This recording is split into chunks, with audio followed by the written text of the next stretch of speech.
Morning, everyone. Pastor Wes here, and this is our daily devotion, My Utmost for Satanta, episode 37 for the 18th of May. Happy Monday.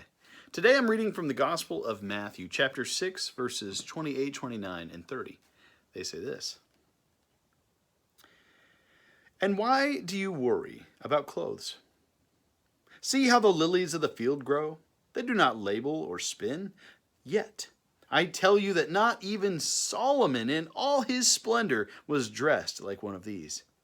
If that is how God clothes the grass of the field, which is here today and tomorrow is thrown into fire, will he not much more clothe you, O you of little of faith?" Will he not much more clothe you? It's a good question. And it's kind of nested in a larger idea there. Oswald Chambers is talking about this difference that we've talked about a few times of, do we do things for God or does God do things through us? And of course, when we put it like that, it's easy to say, well, of course God does those things. You know, so many of these devotions talk about, in part or in whole, discipleship, or they talk about sanctification, each of these representing this journey towards a deeper and more fulfilling and more complete relationship with God. And the passage here says, you know, Solomon, if you will take his example, was dressed in all the power and the wealth and the wisdom of the world. And yet God's creation, his simple day-to-day creation, like the grass of the field, the flowers of the field, that is more glorious. And he says, you know, how more mercurial can it be than a blade of grass? And how much more will God be revealed in you? You know, as the Bible says that love is not that we love God, but that he first loved us. And so because we have been loved by Jesus, because we have been transformed by Jesus, we have that joy down in our hearts, we want to respond. We want to do a good thing. We want to reciprocate. And so the way that we reciprocate is, well, I want to become more Christian, by gosh. I'm going to become more knowledgeable about my faith. I'm going to know Jesus better. I'm going to walk in the light, straight and narrow, bring it on. And that's awesome. But there's a lot of I in there.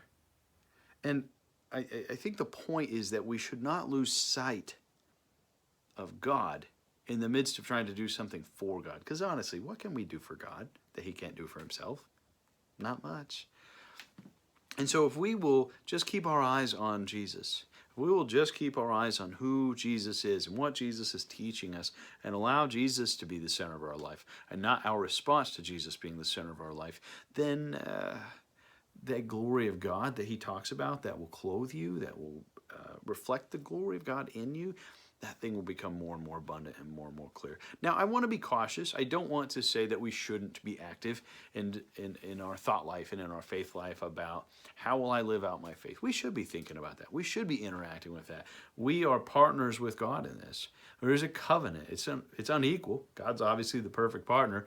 God's obviously the one with the power and the grace, but we have agency. We're made in God's image, and we're made to respond to God, and so we should.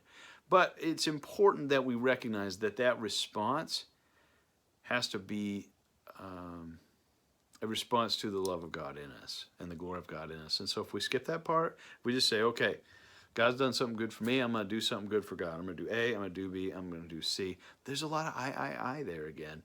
And maybe that's not what God intends. Or maybe your best efforts is not what glorifies God. In fact, Paul says that God's strength is made perfect in our weakness. Not all the great things we do for God, but the great things God does through us and around us and in us, despite the fact that we are weak, despite the fact that we are broken, despite the fact that we're sinful and we can't save ourselves. It's kind of counterintuitive. We always think of like the mighty inherit the earth, right? The powerful accomplish great deeds. Well, the powerful is God. The powerful is the Almighty and the divine, and we kind of got to get out of the way of that. So a little bit of a both and here today, and I don't want to discard either viewpoint. I think they're both important, but let us not lose sight of the one. It's so easy to start that creep into I and being less focused or being self-focused and to just saying, man, God is good, and I want to be a part of this, and I wonder what he's doing, and I wonder what he's doing, and I wonder how I can be a part of it. Until we meet again, God bless you.